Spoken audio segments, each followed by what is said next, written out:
এখন আমাদের করণীয় কি, এই 14টি শব্দ এবং উপরের যে সংজ্ঞাগুলো আছে এগুলো আপনারা সময় মতো করে যে কোনো মনে মনে একটু জপবেন যখন সময় পাবেন, করে আপনারা গ্রুপে আপনাদের যে শুরবাতু জামিআতি মুহাম্মদ লিল বানিন একটা গ্রুপ আছে, যেখানে সকল ছাত্রদের থাকার কথা, ওইখানে এক মিনিট আমাকে আমার একটু সময় হচ্ছে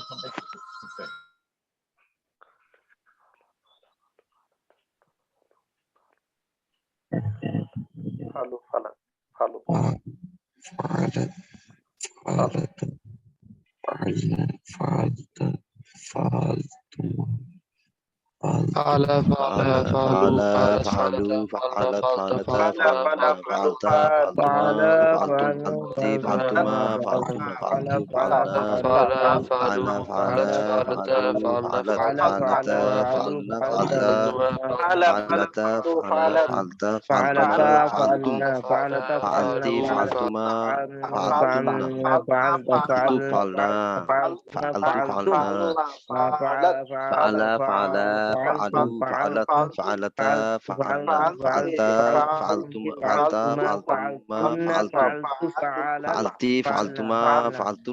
এখন আমাদের করণীয় হচ্ছে কি, যে সংজ্ঞাগুলো পড়লাম এবং যে ফেলগুলো পড়লাম এইগুলো পড়ে ওই গ্রুপে আপনারা ভয়েস দিবেন সবাই। আমি সবার পড়া শুনবো, যার পড়ায় যেখানে সমস্যা হবে আমি সেটা ওইখানে রিপ্লাই দিব। এটা হলো পড়া বলার সিস্টেম, বুঝতে পেরেছেন? ক্লাসে তো পড়া বলতে গেলে 30-40 মিনিটের সময় সবার পড়া নিতে যায়, পড়ানো হবে বলেন? হযরত এই হরফগুলো কি আমাদের আরবি শিক্ষা মধ্যে কি আছে? কি এই হরফগুলো কি আমাদের সরব শিখি বা এই সরব শিখি আছে নাকি? হ্যাঁ, সরব শিখির মধ্যে আছে। আপনারা এক বছরে 4-5টি কিতাবের একসাথে পড়ে নেবেন এবং সরব শাস্ত্র সম্পর্কে এই বছরে 4 মাসে যা পড়া হবে এরপরে আর আপনাদের সরব শাস্ত্র নিয়ে আর টেনশন করতে হবে না, ঠিক আছে?